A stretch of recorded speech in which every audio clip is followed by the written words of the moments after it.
Archana, consultant psychiatrist, Apollo Hospital, Greaves Road, Chennai. Today I'm going to be talking about women's mental health.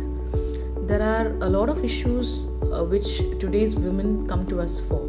So some of the issues which I'll be putting forward. One is postpartum depression and perinatal mental health.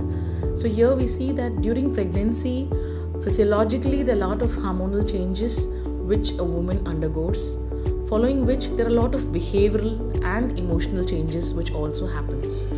But in today's world, where the emotional support for a pregnant woman is coming down, women tend to face more of anxiety and more of depressive symptoms during the pregnancy period.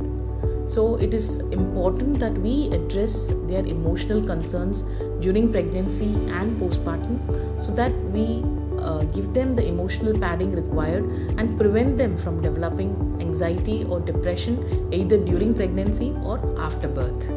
And in case they do develop some symptoms, then you can consult a psychiatrist for the same and seek treatment. The second most important thing is body shaming, color shaming, and somatoform disorders and eating disorders. This again is more common in younger women as well as in middle-aged women.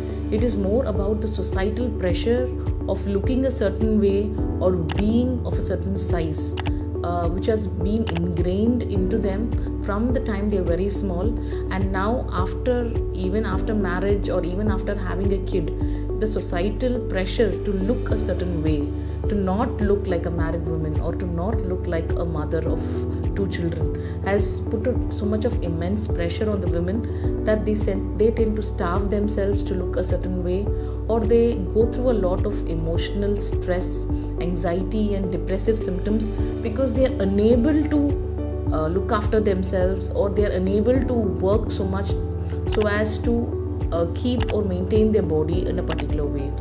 So again, this requires a lot of counseling and therapy sessions where the women are made to understand that it is okay as far as they are healthy, and there is no need for them to be of a particular size or to look a certain way so that they would be looked upon or respected. The third, like I said, is depression and anxiety. This is more common in women mainly because of the multiple roles the woman is expected to do as a wife, as a mother, and again in her workplace as a thorough professional and taking care of the household in general. So this multitasking and the pressure to do all these tasks to perfection always sets up stress ongoing within a woman, and that in turn brings in a lot of anxiety into a woman when compared to men.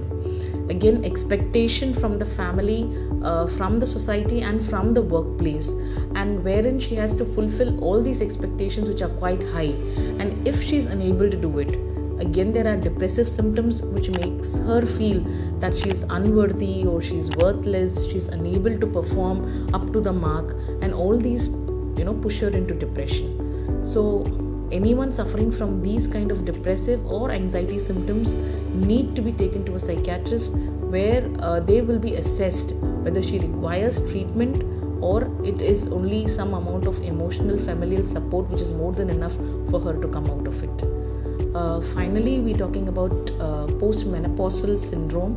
The postmenopausal symptoms are also physiologically because of the hormonal changes wherein the testosterone levels tend to increase in women following menopause, and there is an imbalance in their hormone which happens physiologically, but this can lead to a lot of bloating sensation, mood swings, irritability, impulsivity. So all these can add up and make the woman feel low because she is very well aware that there are changes in her personality which never used to be there before. So she also starts feeling that she's less attractive because of the bloating sensation, and she also feels some physical discomfort. Again, these symptoms can also be treated if they are brought to a psychiatrist at an early stage. So these are some of the specific problems which women face, and women have to be brought for treatment, or they have to be consulted by a therapist in order to address these issues.